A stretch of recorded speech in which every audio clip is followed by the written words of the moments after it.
Oke, bismillahirrahmanirrahim. Assalamualaikum warahmatullahi wabarakatuh. Perkenalkan, nama saya Devi Mikia Putri dengan NPM 2478272 dari Program Studi Teknologi Rekayasa Internet kelas 4C. Jadi pada video kali ini saya akan melakukan praktik video hands-on atau membuat video demonstrasi program untuk memenuhi penugasan mata kuliah kecerdasan buatan AI, tepatnya pada lab session 2, yaitu search algorithm atau algoritma pencarian ya. Di sini topiknya ada uniform and informed search. Nah, kita baca ketentuan videonya terlebih dahulu. Jadi di video kali ini saya diperintahkan untuk membuat video yang mendemonstrasikan program dan menjelaskan alur berpikir menggunakan ketiga algoritma, bukan membaca teks, slide, atau narasi tools AI. Lalu ketentuan yang pertama itu deskripsi tugas, menunjukkan hasil eksekusi dari ketiga algoritma beserta penjelasan alurnya, tambahkan ilustrasi jika diperlukan.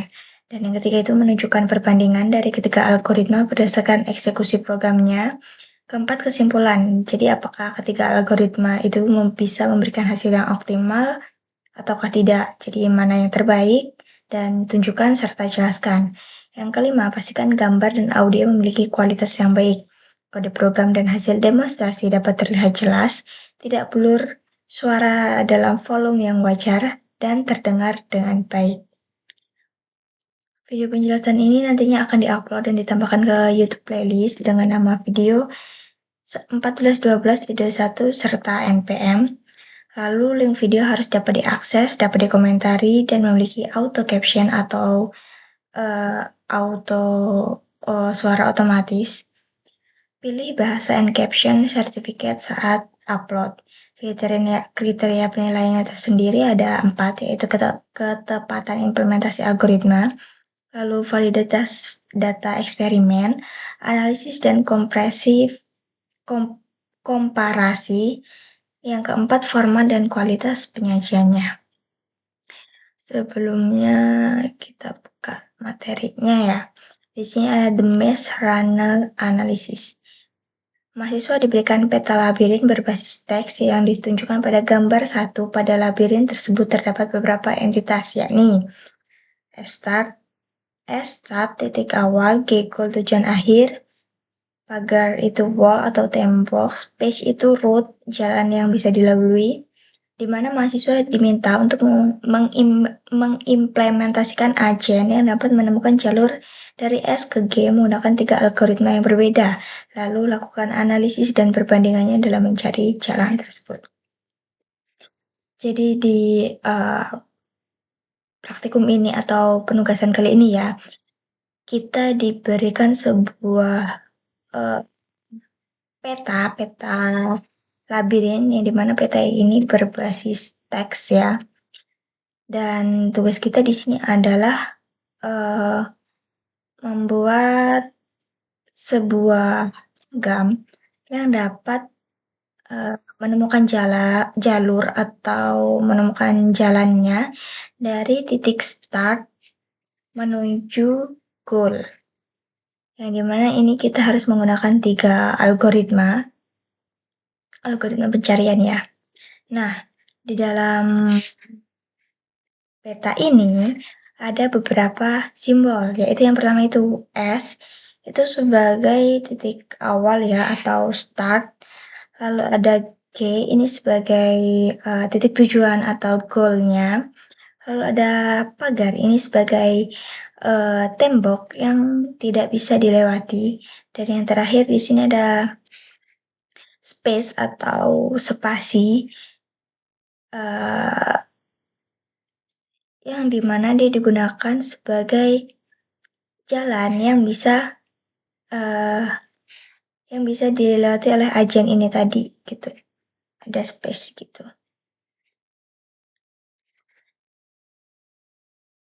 Nah, di sini kita masuk ke instruksi tugas. Jadi di instruksi tugasnya diberikan kode program yang dapat di-download pada link ini. File tersebut sudah berisi kerangka kode yang masih kosong pada bagian algoritmanya. mahasiswa diminta untuk melengkapi kerangka kode tersebut untuk 3 fungsi pencarian, yaitu yang pertama breadth first search, di mana gunakan struktur data GUI dalam implementasinya. Keluaran yang harus ada itu jalur terpendek. Lalu yang kedua ada depth first search, di mana gunakan struktur data stack dalam implementasinya. Keluaran yang harus ada itu jalur penemuan solusi jika ketemu solusinya. Dan yang terakhir itu ada A-star search. Gunakan struktur data priority GUI, implementasikan 2 jenis heuristik, yaitu Manhattan distance, dan bed heuristic. Oke, jadi tugas utama dari praktikum kali ini ya, di mana kita diminta untuk mengimplementasikan 3 algoritma pencarian ini yang udah disediakan ini. Yang pertama ada breadth first search atau biasa kita sebut dengan BFS. Lalu ada depth first search atau biasanya kita sebut dengan DFS. Dan yang terakhir itu ada Aster Start. Tuh. Nah, setelah algoritma tersebut itu bisa kita implementasikan, kita selanjutnya akan diminta ya untuk menjalankan program dan membandingkan bagaimana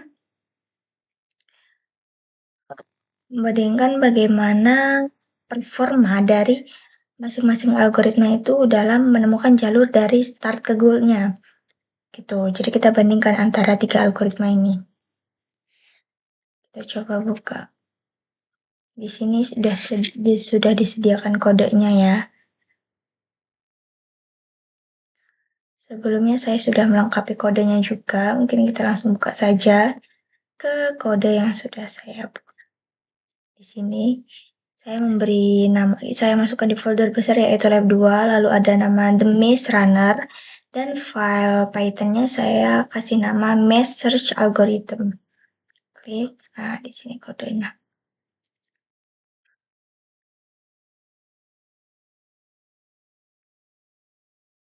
Oke, di sini bahasa pemrogramannya saya menggunakan bahasa Python ya seperti biasa. Nah, di dalam folder ini, di dalam file ini ada kelas dengan nama maze solver.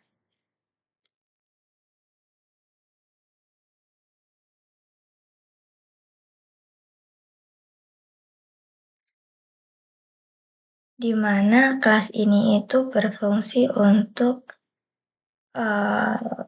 menyelesaikan atau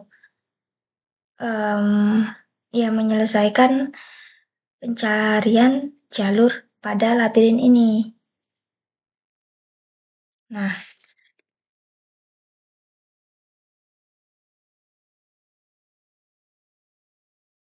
oke. Di setiap bagian awal program, di bagian awal program ini terdapat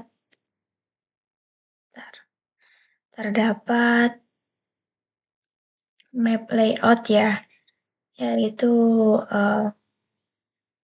representasi peta labirinnya ini dalam bentuk list of string sih lebih tepatnya. Jadi nantinya setiap karakter pada peta labirin ini memiliki arti tertentu, ya kayak yang tadi ya, S itu sebagai posisi awal, K itu sebagai posisi tujuan, pagar itu sebagai tembok, dan spasi kosong sebagai jalan.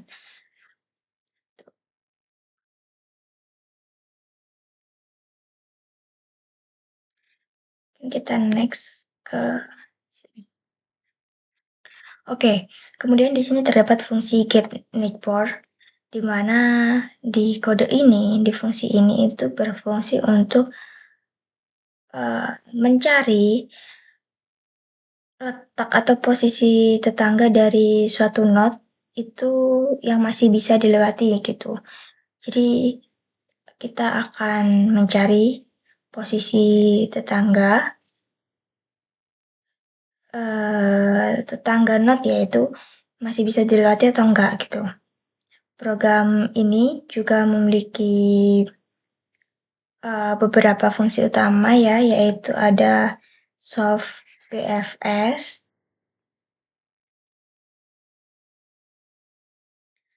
lalu ada solve DFS,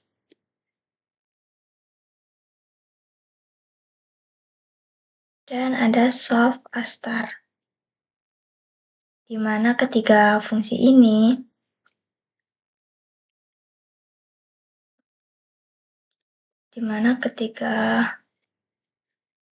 ketiga fungsi ini itu menggunakan pendekatan algoritma yang berbeda gitu, tidak sama untuk mencari jalur menuju goalnya. Jadi mereka mempunyai cara sendiri-sendiri gitu. Mungkin untuk melihat implementasinya kita running terlebih dahulu kode kita ya. Kita cukup klik ini. Oke.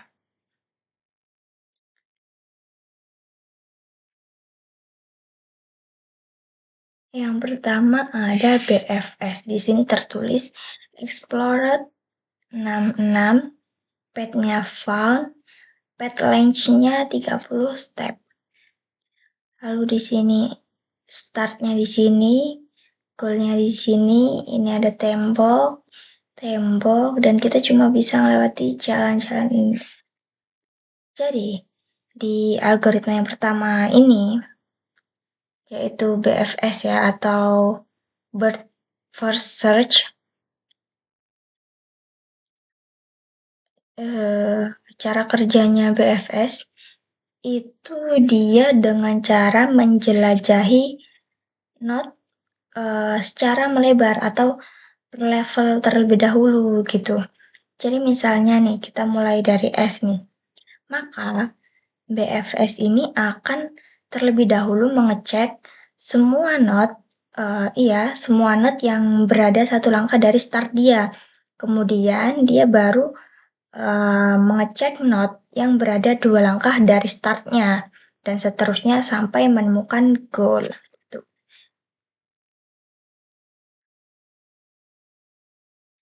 Oke. Jadi pada implementasi BFS sendiri ini menggunakan queue ya, seperti yang diminta soal tadi, atau antrian, sebagai struktur data utamanya. Konsep queue sendiri ini mengikuti prinsip FIFO atau first in first out, yang dimana artinya node yang pertama itu akan masuk ke antrian yang akan diproses terlebih dahulu, yang dimana di dalam kode program proses BFS ini dilakukan dengan langkah-langkah yang tertera di sini. Jadi, pertama, posisi start itu dimasukkan ke dalam queue bersama dengan path awalnya. Lalu kemudian programnya itu akan melakukan loop selama queue ini masih memiliki node yang sedang diproses atau node yang masih untuk diproses gitu. Jadi setiap iterasi program itu akan mengambil node paling depan, node paling awal dari queue menggunakan operasi pop left gitu. Setelah itu, program itu akan mengecek apakah node tersebut adalah goal ataukah bukan. Jika node tersebut bukan goal ya, bukanlah goal, maka program itu akan mencari semua tetangga yang bisa dilewati menggunakan fungsi get neighbor tadi. Jadi, setiap tetangga yang belum pernah dikunjungi akan dilewati atau dimasukkan kembali ke dalam queue bersama dengan path yang sudah versi terbaru, yang sudah diperbarui. Lalu, proses ini akan berjalan sampai dengan goal itu ditemukan atau queue-nya bisa kosong. Berdasarkan hasil eksekusi program saya, Di sini tertera jumlah node yang dieksplorasi oleh BFS ini itu ada 66 node, lalu panjang jalur yang ditemukan adalah 30 step atau 30 langkah. Dari visualisasi yang ditampilkan di terminal ini kita bisa melihat bahwasanya jalur S menuju G ditandai dengan simbol bintang-bintang kecil. BFS hasil akhirnya dia berhasil menemukan jalur yang cukup langsung menuju goalnya, menuju G, karena BFS ini memang memiliki karakter sifat yang optimal untuk Grab yang tidak memiliki bobot gitu, sehingga algoritma ini dapat menjamin menemukan jalur terpendeknya gitu. Selanjutnya ada DFS dengan keterangan DFS Explore 63, petnya font, lalu pet lengthnya 56. Oke, kita masuk ke algoritma yang kedua, yaitu Depth First Search atau biasa kita sebut dengan DFS. Di DFS ini dia berbeda dengan BFS, berbeda dengan yang sebelumnya, yang menjelajah secara melebar ya kalau BFS. DFS ini bekerja dengan cara menjelajahi satu jalur sedalam mungkin terlebih dahulu. Jadi dia fokus sama satu jalur terlebih dahulu. Di mana jadi ia dari titik start, titik S, DFS ini akan memilih satu arah aja, dan terus mengikuti jalur tersebut sampai mentok, sampai benar-benar nggak ada atau benar-benar tidak bisa lanjut lagi gitu. Jika jalur tersebut ternyata tidak menuju ke goal, tidak bisa menuju ke goal, maka DFS ini akan mundur ke node sebelumnya dan mencoba jalur lain yang ada. Pada implementasi ini, DFS ini menggunakan stack sebagai struktur datanya ya. Stack ini memiliki konsep LIFO atau last in first out, yang dimana artinya node yang terakhir dimasukkan ke dalam stack akan diproses terlebih dahulu. Proses kerja DFS sendiri pada program ini kurang lebih seperti ini. Pertama, node start itu dimasukkan ke dalam stack bersama pet awalnya. Kemudian selama stack masih memiliki node, program ini akan mengambil node paling atas dari yang teratas dari stack menggunakan operasi pop. Setelah itu, program akan mengecek apakah node tersebut, node tadi itu merupakan goal, node yang goal ataukah bukan gitu. Jika belum mencapai goal, program ini akan mencari semua tetangga yang bisa dia lewati, di mana tetangga tersebut nantinya dimasukkan ke dalam stack untuk diproses selanjutnya gitu. Di sini tertera berdasarkan hasil eksekusi saya,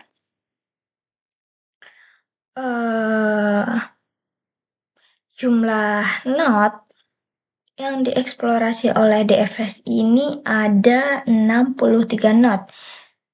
Lalu ada path length atau panjang jalur yang ditemukan itu adalah 56 step atau 56 langkah. Jika dibandingkan dengan BFS tadi, di algoritma sebelumnya, jalur yang dihasilkan DFS ini terlihat jelas lebih panjang ya dan berbelok-belok gitu. Hal ini terjadi karena DFS itu tidak mempertimbangkan apakah jalur tersebut adalah jalur terpendek ataukah tidak gitu. DFS itu hanya fokus menjelajahi sedalam mungkin pada satu jalur sebelum mencoba jalur yang lain. Jadi dia fokus sama satu. Dia tidak mementingkan apakah itu jalur terpendek ataukah tidak gitu. Oleh karena itu, pada labirin yang cukup besar atau yang cukup terbuka ya, DFS ini seringkali menghasilkan jalur yang lebih ke tidak efisien gitu. Next, kita ke A star Manhattan dengan explore 60, path found, path length-nya 30 step. Jadi kita masuk ke algoritma yang ketiga, yaitu kita menggunakan A search star, di mana A star ini merupakan algoritma pencarian yang lebih cerdas dibandingkan BFS dan DFS tadi. Kenapa? Karena dia menggunakan heuristic function. Heuristic function itu digunakan untuk memperkirakan jarak dari suatu node menuju ke goalnya. Dalam algoritma A star, nilai yang digunakan untuk menentukan prioritas pencariannya adalah Fn sama dengan Gn ditambah Hn. Kebalik nggak ya? N sama dengan Gn tambah Hn. Iya, Fn sama dengan Gn ditambah Hn, yang dimana Gn itu adalah jarak dari start ke node-nya saat ini, sekarang. Sedangkan Hn itu adalah estimasi perkiraan jarak dari node tersebut ke goal. Bukan perkiraan sih, ya estimasi itu tadi. Pada praktikum kali ini ya, kita kan menggunakan heuristik Manhattan nih, Manhattan distance, bisa kita sebut kayak gitu. Manhattan distance ini dia cara kerjanya dengan cara menghitung jarak antara dua titik dengan cara menjumlahkan perbedaan posisi horizontal dan vertikalnya. Jadi pada implementasi ini, Astart ini menggunakan priority queue yang mengimplementasikan menggunakan library HackP pada Python.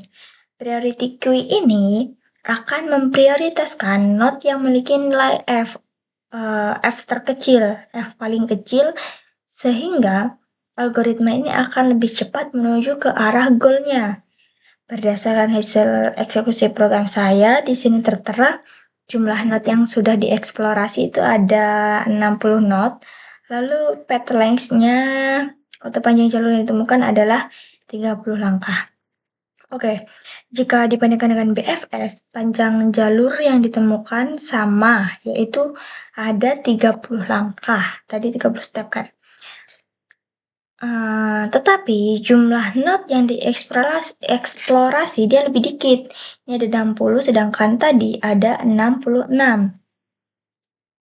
Hal ini menunjukkan bahwasannya heuristik Manhattan ini membantu untuk mengarahkan pencarian menuju goal, sehingga pencarian itu menjadi lebih efisien, lebih cepat gitu.